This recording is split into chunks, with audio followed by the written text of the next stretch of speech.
Alaskan Ambush plays here, and today we are going to go over initial campaign steps for Vlad Von Carstein. Our main objective will be fast expansion and vassalization of other factions. This guide will also open up into initial steps towards confederating other vampire factions, but know that early confederation is not possible given the distance from our allies. Fight your first 2 battles. Do not raise any dead this turn into your main army.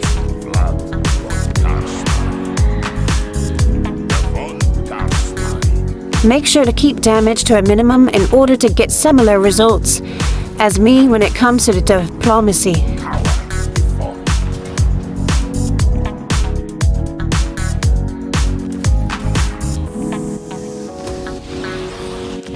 Recruit a lord here. I'd recommend a necromancer. I find them to be the most cost efficient with magic at lower levels. Now we need some funds. We'll be selling our 2 minor settlements to Sterling, then declare war on them to take it back. Sterling is an easy target given they are getting wrecked by 2 other races and cannot fight back.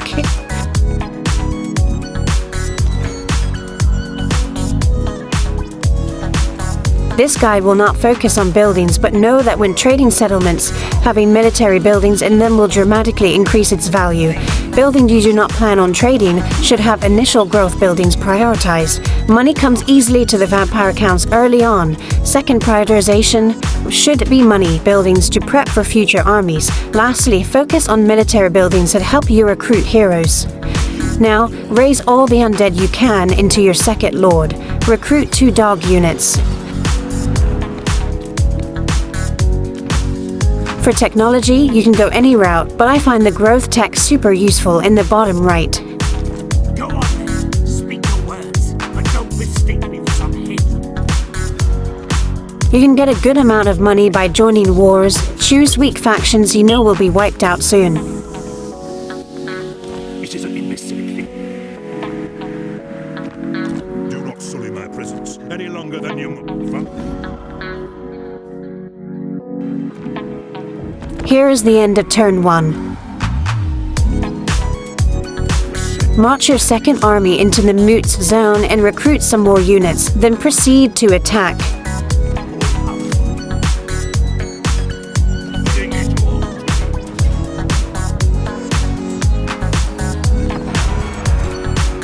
The dogs alone will be your best units in this army. You can pick Empire settlement forces apart with them. Divide and conquer.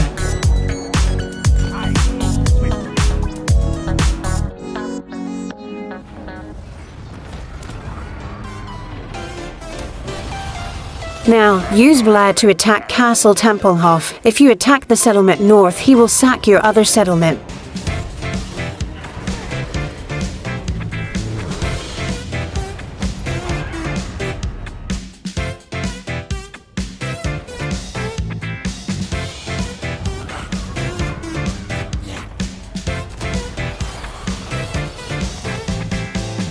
Keep adding troops to your second army. End of your second turn. Use your second lord to take the fort.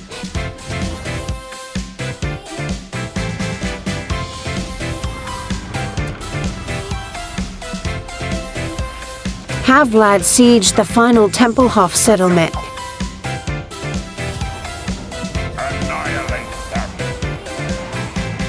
If followed correctly, your strength rating should be around number 3. You can use this to artificially expand your territory and make a vassal this turn. Remember, vassals give you blood kisses. They also deter factions from declaring war on you. Trade Tempelhof to Draca for Eschen after you recruited a lord there. Recruit a lord at Eschen.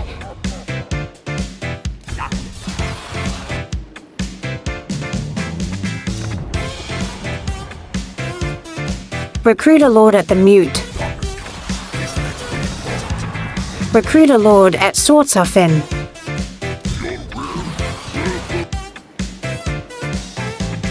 Now go ahead and fight the battle with Vlad.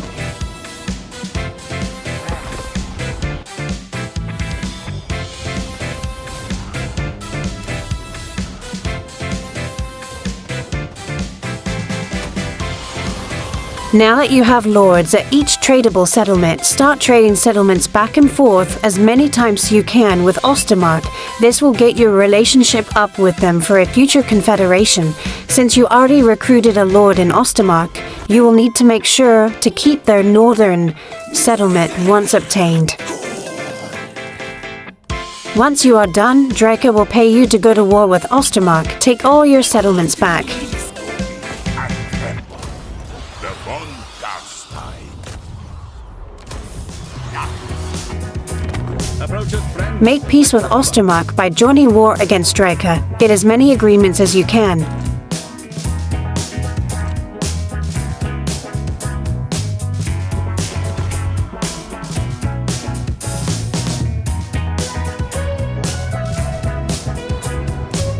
Take Castle Tempelhof back from Draca. Since we are now in reach of Kislev, I did the same thing with them as I did with Ostermark. Early game factions like Ostermark and Kislev are weak and easy to make vassals, especially when you're strength rating 3.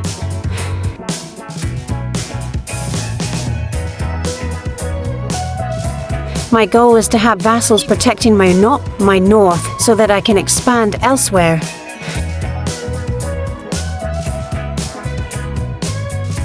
You can try to use this on other factions, but Ostermark and Kislev seem to be the only two factions that you can manipulate on this turn, while being able to get a peace treaty.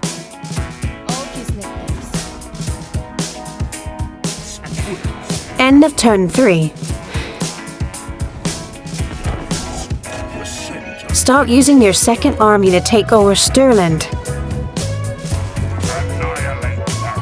Use Vlad to go after Draca and Morheim. End of turn 4.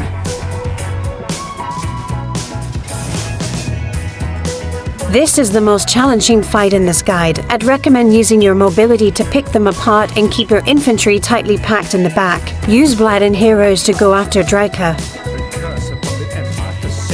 I got Ostermark to accept a vassal on this turn. Paying him for increased border security is worth it. I gave Kislev back their territory, but I decided to keep half of Ostermark for myself, given the unique vampire settlement here. I decided to make peace with Draca as I did not want to spend any more time going after her. I decided to finish her off later, but you could go after her final settlement if you like right now. Continuing moving your second lord west and end turn 5.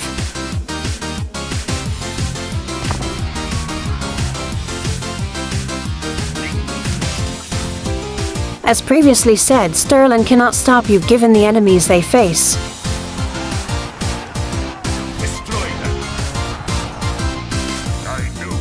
Move Vlad back south. We are going to give him more heroes and raise the dead for better units. While there, we'll pacify the minor dwarf faction.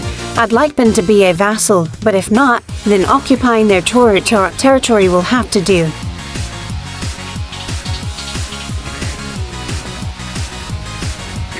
End of turn 6.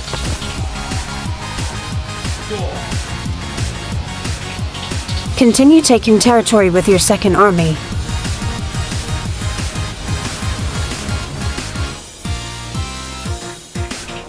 While in your starting province, it's a good opportunity to do any quest battles you might have.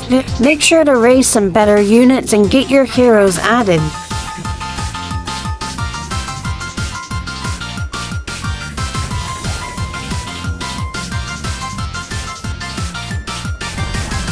Vlad, if you go down the blue line, is amazing at leveling heroes fast. I leveled necromancers in his army and spec them for hero actions. Down the road, they can be great for farming blood kisses and getting technology increase. End of turn 7. I would like to wipe out Averland, but the game starts us with a non-aggression pact with them. We cannot afford to have a bad diplomacy standing. Even if you wait until turn 10 to break it, you have to wait even longer before you can declare war on them. Because of this, we will be giving them Stirland. In the process, we will turn them into a vassal. When the time comes, Averland will be wiped out by Reichlin and Nome. Averland's territory will be ours and will serve as a barrier to give Vlad time to march west once done with the dwarves. Have your second army force march across Reikland's territory for the purpose of working towards confederating the other vampire counts. I recommend going after Marienburg and giving the territory to Kimlar to improve relationships. This is the fastest way to absorb them into your faction. As you say, sir. Unstoppable. I will be ending the step-by-step guide here. At turn 8 you will have your north secured, and have 2 vassals for protection. You are dealing with the dwarves while making progress on the western front. Lastly, you are taking steps to confederating the other vampire counts. If you made it this far in the video, I appreciate you taking the time to give it a watch. If you found this helpful, I appreciate you liking and subscribing to show your support. Have a good one. Alaskan Ambush plays out.